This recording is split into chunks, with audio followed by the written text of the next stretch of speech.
예, 저는 세종대학교에 있는 김대종 교수입니다. 앞에 이제 정부에 있었던 우리 학교의 교수 두 분이 이제 아주 청와대 정책실장하신 분하고 이제 변창흠 장관이 이제 우리 학교 두 분의 교수님입니다. 그래서 두 분한테 제가 한번 물어봤습니다. 왜 이렇게 재건축을 허락을 안 해서 한 400개 되는 서울의 재건축이 다 허락을 안 해가지고 집값을 100% 올렸습니다. 또 전세 가격은 한 90% 올랐죠. 이제 우리 김수현 실장님은 재건축을 허락을 하게 되면 일시적인 주값이 너무 많이 오르기 때문에 가급적이면 이제 재건축을 허락 안 했다고 했던 그 얘기가 기억나고, 우리가 금리하고 부동산의 관계는 마이너스 0.7의 관계입니다. 왜냐하면 은행 이자보다 지금 현재 은행 집담보대출 이자가 7, 8%입니다. 은행 이자보다 집값이 더 많이 올라야 집을 사는데 은행 이자가 2024년까지 오릅니다. 미국은 은행 금리를 지금 현재 미국의 기준금리는 4%고 우리나라는 3%입니다. 지금 역전되어 있는데요. 미국은 물가가 2% 잡힐 때까지 계속 기준금리를 올리겠다고 했습니다. 지금 현재 미국은 이번 달에 물가가 8.3% 나왔습니다. 그럼 2%가 될 때까지 기준금리를 올리겠다고 하니까 2024년까지 미국의 기준금리는 6%까지 올립니다. 그러면 앞으로 우리나라의 대출금리는 최고 10%까지 오를 겁니다.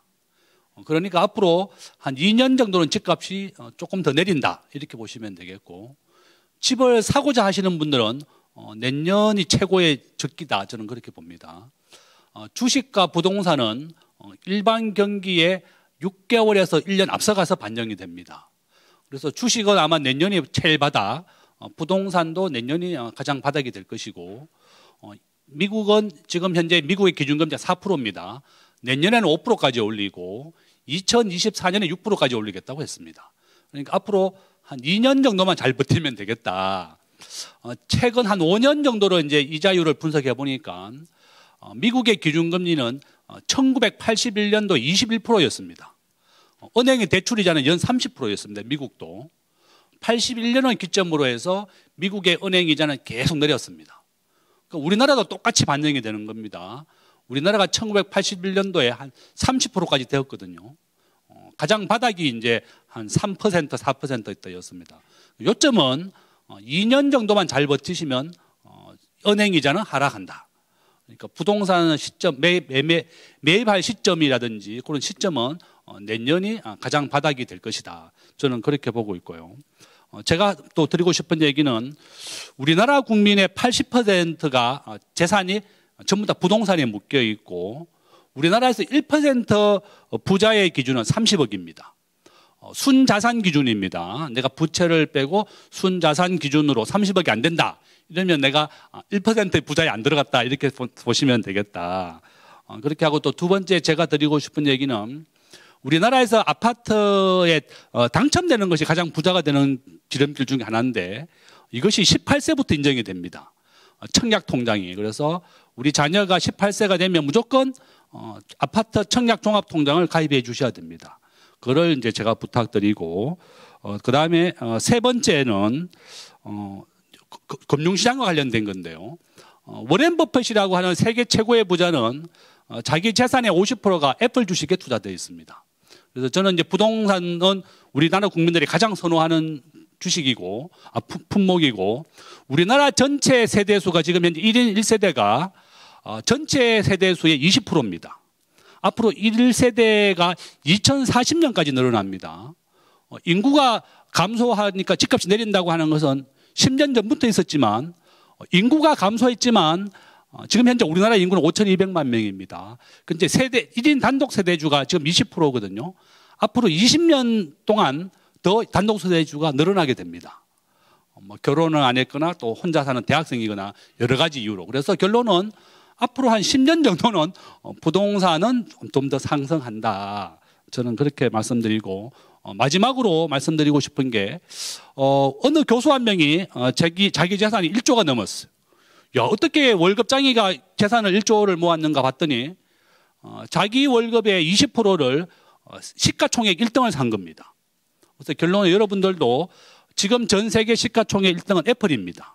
그래서 자기 급여의 한 20% 정도를 매달 애플을 한 주나 두 주씩 사보시라. 이게 환율이 우리나라 25% 올랐거든요. 앞으로 이제 저는 뭐 외환 위기가 날지 안 날지 모르겠지만 우리나라의 외환 보유국을 가지고 7개월을 버틸 수 있습니다. 지금 현재. 근데 앞으로 나는 미국이 기준금리를 계속 올리면 환율은 1,500원, 1,600원까지도 갈 수 있습니다. 우리가 환율을 방어하고 우리나라 원화 가치가 IMF 때 2,000원까지 갔었습니다. 2008년도에는 1,600원까지 갔었고, 그래서 저는 결론은 여러분들의 재산을 부동산에 몰빵하는 것보다는 자기 재산의 한 10%, 20% 정도는 애플 주식을 매달 한 주나 두 주씩 사는 것도 환율 방어에 아주 도움이 될 것이다. 그렇게 말씀을 드리고 마치겠습니다. 네, 제가 드렸던 핵심 질문은 또 하나, 세금하고 부동산하고 왜 이렇게 관심이 많은지 그거 조금만 짧게 좀 답변 주십시오. 네. 결론은 마이너스 0.7의 관련이 있습니다. 세금이라고 하는 것은 스웨덴이나 노르웨이는 양도세라든지 재산세가 없습니다.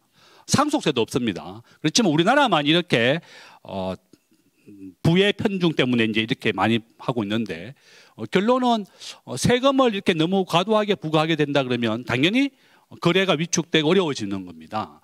우리나라는 양도세가 최고 50%입니다. 10억 이상을 벌면 50%를 내는 거죠. 그러니까 뭐 급여세든 재산세든 다 50%인데, 결론은 우리가 기준금리와 부동산 관련은 마이너스 0.7의 관계가 있고, 또한 세금이 과도하게 부과되면 거래가 위축이 되는 거죠. 지금 거래가 한 90% 정도 줄었습니다.